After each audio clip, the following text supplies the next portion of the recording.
started off my football career at schoolboy football. I went to Camberwell Grammar. I played junior football there, associated grammar schools later on. And I also, at that stage, played on the Friday. On the Saturday, I played for East Melbourne, and on the Sunday, used to go out and play with Melbourne Football Club. So it was fairly hectic, my junior football. As growing up, I loved the sport. I couldn't get enough of it. I used to just sort of thrive on looking forward to weekends and everything else, and just having another game of football and running around and just being with the side. I love the competitive side of it and everything else, and that's from junior football. Blair Campbell was coach of East Melbourne. Blair played for Richmond as a full forward, went to Melbourne, and as far as I know, he was the one that was introduced the banana kick or check side kick. So he was a very, very keen player with those two sides. He also was very involved with junior football. He took it very seriously. He got an invitation for me to go down to Melbourne, which I did. I went down to their force, but unfortunately with the schoolboy commitment side of it then, I could only play so many games with the Melbourne under-17 side. So that sort of, when I reached that era, the following year, I got an invite down to Melbourne to start off in their thirds, trained and played with their thirds. I started off and played with Robbie Flower in the same year. We were both fortunate enough to reach the senior side that year. Of course, Robbie went a lot earlier than what I did. I only played the last 3 games of that year, and it was very enjoyable football. Even though I was still very young, but it's amazing how quick you learn and what you learn when you're playing with good experience and probably the best footballers going around at the time. It was a fantastic venture. So yeah, basically it was schoolboy football down to Melbourne. I went to Melbourne for in 72, and I left Melbourne in halfway through 76. And then I went down to Murrumbina. A few guys that played in the thirds at Melbourne were there, and they said, well, why don't you come down and have a run at Murrumbina? You'll like it, you'll enjoy it. So I virtually left that football to go and play in the South East Suburban League with Murrumbina in 76. I played another year there in 77, stayed the whole year with Murrumbina, won the best and fairest in 77 for them, and then I was recruited to Camberwell. Russell Withers was very, very keen to get me down to Camberwell. He was sort of like a bloodhound. He didn't leave me alone. He was always on the phone or coming around. He found out where I lived, and he was always coming around knocking on the door and saying to, why don't you come down and have a run with the boys, great club and everything else. And I was in a bit of a dilemma at that stage. I didn't sort of really know where I wanted to go with my football career, and I thought, oh yeah, okay, no worries. Just to sort of get him off my back, I'll come down and do a pre-season at Camberwell, which I did. And yeah, so that was the start of my history at Camberwell. In 1978, we played in the grand final and lost that to Frankston. And then 79 was a great year. It was a fantastic year. The club did a lot of work in recruiting. They had a good committee. They had a great president, Ron Peck, and everything else. And everyone sort of did their bit and towed the line to make it a very successful football side in that year. Unfortunately, I was lucky enough to stay on to play in Camberwell's second grand final, which was fantastic. That was a great honour and a thrill to play in the sides, only 2 winning grand final sides, which was a great honour, and it'll be one that I'll cherish for the rest of my life. I know that for sure. But there was a lot of good people, a lot of hard-working people. There was a lot of people behind the scenes that make made the whole scene work. Like, I mean, it just wasn't the players running out on the ground all the time. It was everyone else was involved in that. So, yeah, no, it was a really pleasurable time. And then when I left Camberwell, I sort of thought, oh, well, I think it might be time now that you might look at hanging up the boots. And I ran into a guy that I had known for a while, Ray Howe. He was down at Melbourne Football Club, and he said, "What are you doing, Chambo?" And I just said, "Oh, nothing really. I'm thinking at this stage that might be it, Ray. I'm going to hang up the boots." He said, "No, come down and have a run down at Mulgrave." I said, "Oh, yeah, no, I won't." And he kept hounding again, and he said, "We just appointed a new coach in Ian Bremner and everything else." So he said, "We're rebuilding. We want to sort of make tracks. We want to get up into First Division, stay in there and be real strength in the EDFL competition." So I went down there. I played 3 years in the seniors down there, and then after the 3 years, Colin Judd went to South Croydon. He was captain coach over there, and he talked me into going over to South Croydon, which I did for a season. And then I thought I sort of had enough of footy at that stage, so I thought, no, look, I just said, "Juddy, no, that's it, I'm going to pull the pin this time, mate." And he understood, and I ended up going back to Mulgrave for another 3 years as captain coach of the seconds. So I did that. I really enjoyed that, but by that stage I'd slowed right down to nothing, so I'd lost all my pace and everything else, and I just thought, no, it was time to give it away and let some of the younger kids have a spot and let them try and move up and better themselves in the side. So that was it. I retired, and that was the end of my football career.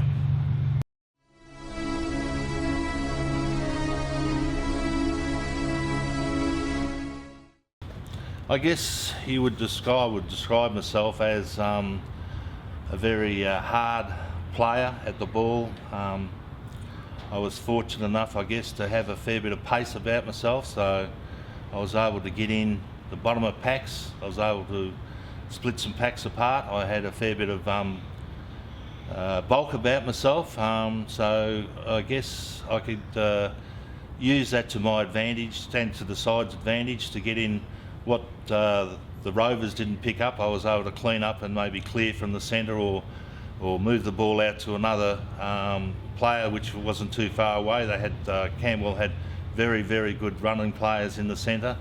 There was other strong players, very strong players that were dogged at it too, like Johnny Hook.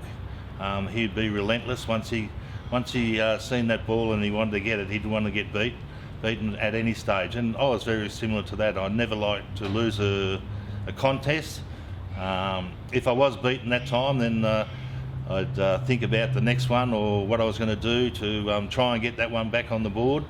So I just sort of didn't let it slip by. I put it in the memory bank, and I guess that's the way I played my football. I wasn't inundated with any skills of jumping off the ground. As I said, I had a fair bit of bulk about me. I wasn't a high flyer or anything, so I was virtually a ground worker, a hard ball getter, and which I enjoyed doing.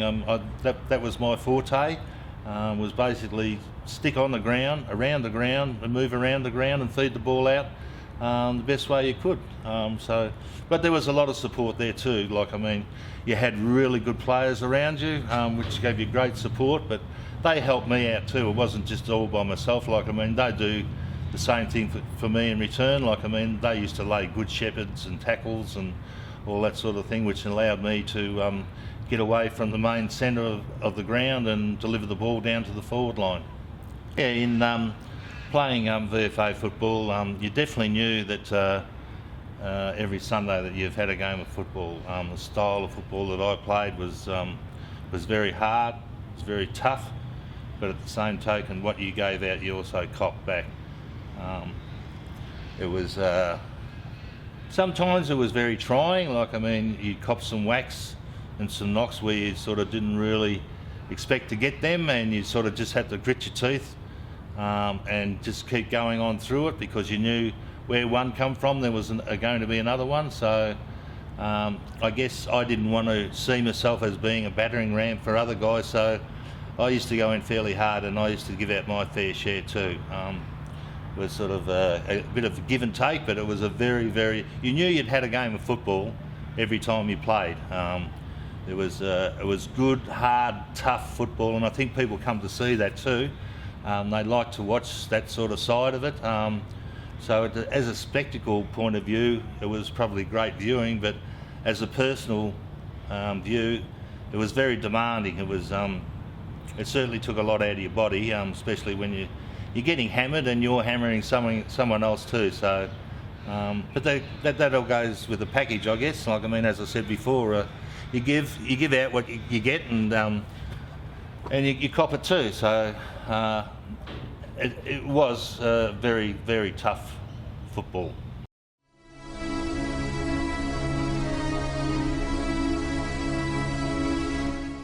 Yeah, my first coach when I was down at Camberwell was Ray Smith. I knew Ray that had played a lot of games at Essendon. He was a very good footballer for Essendon. Then he left there, and I think he had a short stint at Melbourne, and then he come across to Camberwell. Ray was a real thinker. I don't know whether he was too far advanced in his own mind, and whether the other players actually grasped what Ray was trying to get across, but he obviously was thinking about his football. He knew a lot of things that he would probably like the players to do, and they probably didn't do it, but whether they're up to speed or not, or on Ray's thinking on his level, I'm not too sure. But yeah, no, he was a good footballer. He was always hard at the ball, played on the back line. And as I said, I only had Ray just for the 1 year, and then after that, Graham Phillips was the next coach down at Camberwell that I played under. Once again, Graham was a real thinker. He used to think about things. You come to training, he'd pull you aside, he'd very quietly talk to you, your expectations of what you had to do on that Sunday, whether you had to tag someone or just go out and create for the side.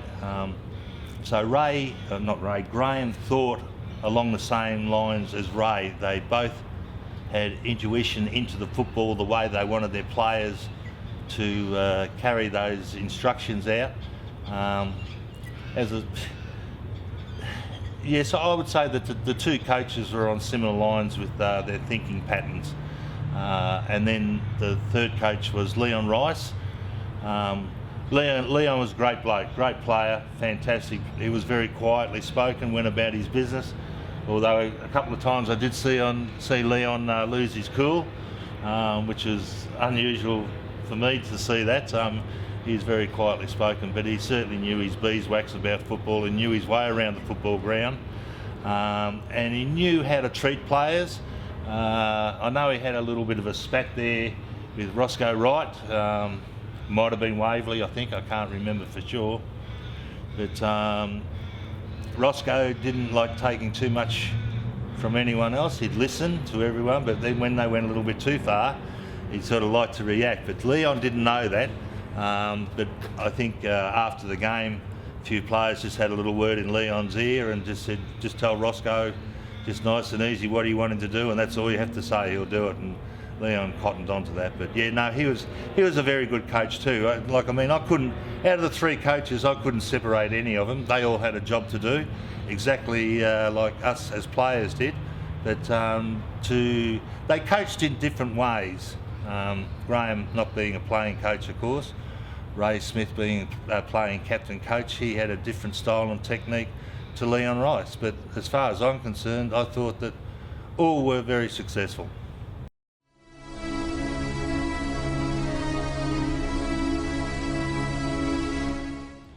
Yeah, looking back at the time that I had at Camberwell, it was probably, over my whole football career, was the most enjoyable time that I had.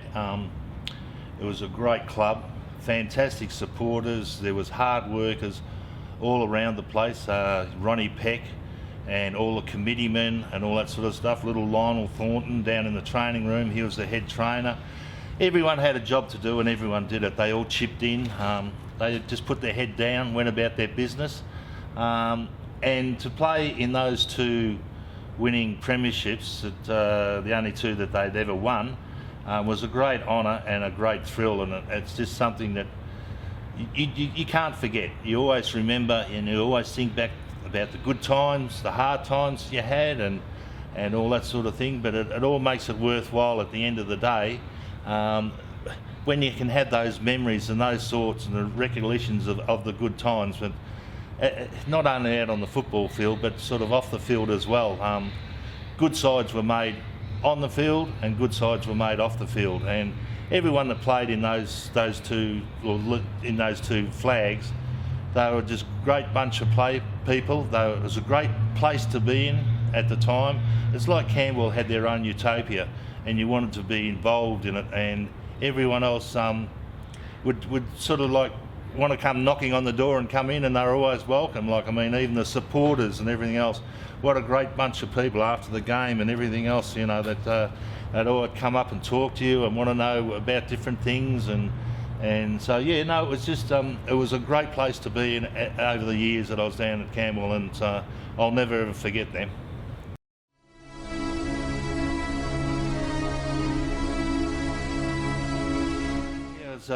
In 73, when I come up from Melbourne's thirds, the under-19s, played in the reserves, and then finished up playing the last 3 games that year in the seniors. In that same year, I come through with Robert Flower. He was in the thirds at the same stage as me, but he was promoted to the senior side very early in the season, and I struggled to get there, but finally I ended up the last 3 games that year. And then after that, 74, I played a handful of games or so in the seniors, and that was very enjoyable. It was hard work. It was with work and everything else, and the commitment that I had then, and to get to training all the time, but I was always there. I never missed training sessions or anything like that, so there was a lot of hard work involved in that. And then after that year in 1975, I was very fortunate to win the Gardiner Medal. Sorry, it was a great honour, it was a great privilege, but at the same token, in saying that, you would swap that any day to play in a premiership side, a winning premiership side, because that's a team sport, and you're involved with we make a lot of other good friends and everything else, associations along that journey, that when you play in successful sides, to win the Gardiner Medal, as I said, was a great honour, but at the same time it's an individual award to me, and it's something that you sort of you put in your back pocket, and that's it. That's virtually where it stays. So yeah, but as I said, I was very honoured and very privileged to win it. And in 1976, played a few more games in the seniors, and then had a little bit of a personality clash down at Melbourne, and so I thought, well, maybe my time is coming close. I was dropped to the supplementary list, and so I don't know whether that had something to do with it or not, but I just felt to myself that I was no longer going to be a permanent fixture or in the senior side, so I thought I'd go on to better places and move on and really enjoy my football. Not that I didn't enjoy my football at Melbourne. It was a great club and everything else, and it was a great privilege to play down there. Like, I mean, I guess there's a lot of guys that sort of try and get to senior level football at that stage, and they don't make it, but yes, I guess I was fortunate enough that I did get there, and then I enjoyed every bit of it.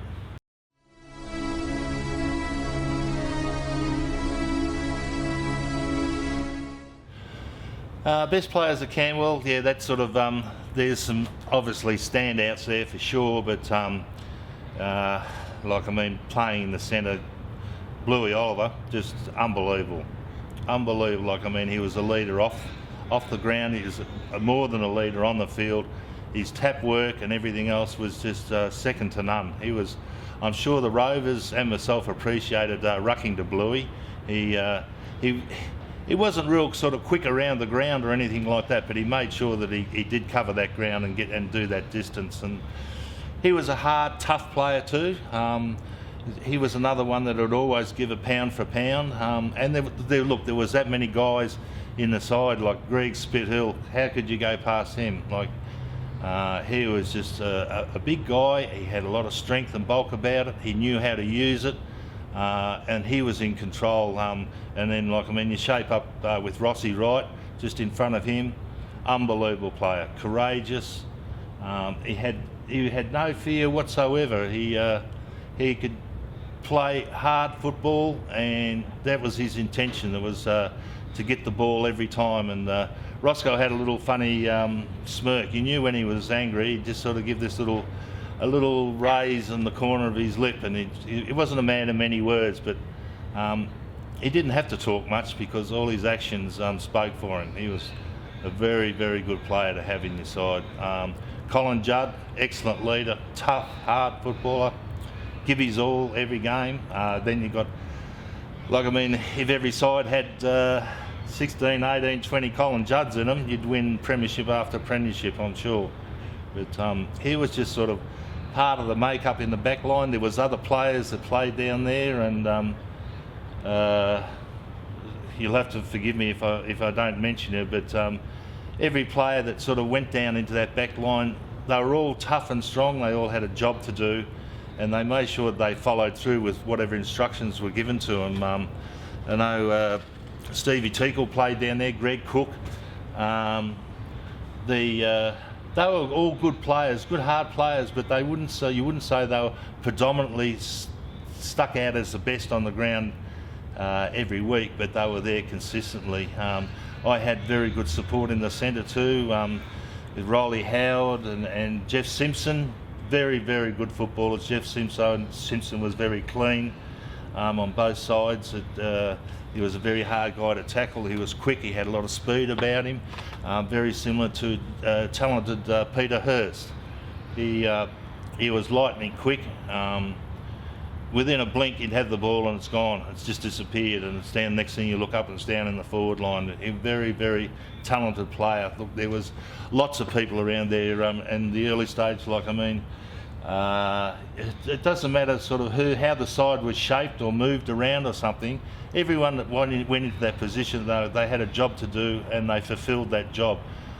So the players were very adaptable, and to be adaptable, I think you'd have to be a quality sort of a player, not just a set player. But then you go up into the specialist area, up to full forward, with Gary Hammond, Happy Hammond. I think words can't say enough about that guy. He's just to see that the way he used to just get up in the air and he'd just hover up there, and just the screamers and the speckies that he used to take down. And I can understand why the supporters and everything come along each week to see Happy at his best in full flight. No one could get near him. Like, I mean, if you're standing at the bottom of the pack and you wait, Happy's going to fly for the ball, you'd be just looking up. You'd be looking up into the sky and just wait. Happy would launch himself, and the next clunk, he's got it down on the ground. Very, very rarely did you pick up a crumb off Happy, as he had iron hands on him. He sort of like he had magnets. Grab that ball. But there was there was a lot of good players too in the forward line. Billy Harrop and all those sort of guys, they were quick, clean footballers. Scott Cowley. The Camberwell side at that stage was inundated with good players in their reserves as well.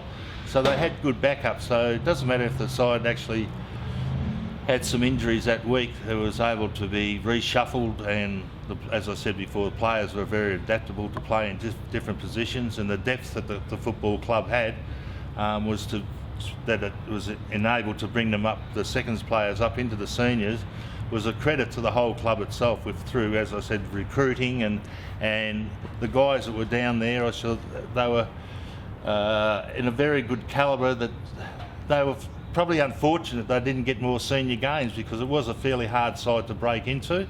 But they were always there, ready to go, and when they did get their opportunity, they certainly didn't let themselves down, and they certainly didn't let the side down either. You've given your heart to get here, and your soul to get it right. You can take 'em boots and all, but it's sure gonna take a fight.